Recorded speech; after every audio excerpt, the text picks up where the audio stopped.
Let's talk about Michael Jordan. Greatest of all time, at least, arguably greatest of all time. I guess it depends on who you ask on what day.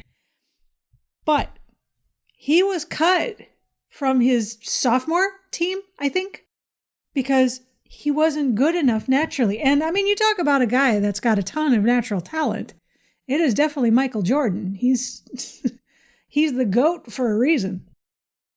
But he was able to take that talent and capitalize on it through practice to get better.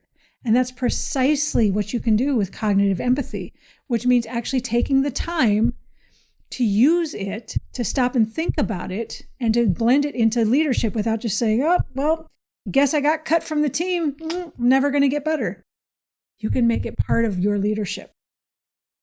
A trait is something that's fixed. You're born with it. It's like your height, right?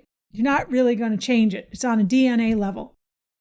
Traits are part of who you are. A state is something that you do. It's a behavior. And the good news is that means that all of us in leadership can create that state through deliberate practice, through doing over and over and over, right? Because practice doesn't make perfect. Practice makes permanent. So you can take something that you want to make permanent, a skill, and practice it over and over and over again until you do, and make it a world-class skill. Empathy works the same way. Yeah, there's parts that are biological. I'm not arguing that. But there are parts that are learned, that are socialized, and that we can bring into our leadership. Research in neuroscience and psychology actually shows that empathy activates neural pathways that can be developed, just like learning a new language or instrument. You can train your brain. So even if you think maybe you're not naturally endowed with empathy, it's something that you can get.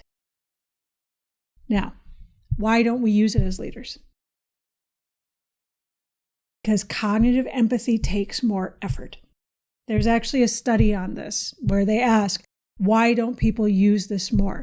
And people are less likely to use cognitive empathy because it takes work, especially if people they don't think people are going to be receptive to it. They don't think people are going to be open to it.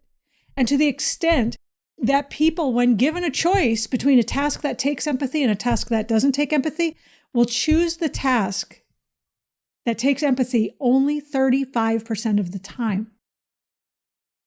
Now, as leaders, none of us got into this because it was going to be an easy job, right? We all knew that it was going to take extra work, that it was going to take extra time, and that it was going to take practice. Because that's the other part of it. Things that start out as work, the more you practice it, the easier it becomes. Think playing piano. Think riding a bicycle. Think walking. First time, little kid walking all over the place, falling on the floor, banging into things, falling over backwards. But as you do it more and more, it gets easier. Because practice makes permanent. It's something that you do over and over and over and over. Think about it this way as well. If you think of a Michael Jordan, right? And all of the practice he put in and everything that he did to become the greatest of all time, it became a strategic advantage. All of the work that he put in, all of the effort, all of the practice, it became the thing that launched him into being the GOAT. If you're practicing empathy, if you're using it as a leader, if you're making it part of your arsenal, eventually that can be one of the things that make you the greatest of all time. Because now it's just a part of what you do.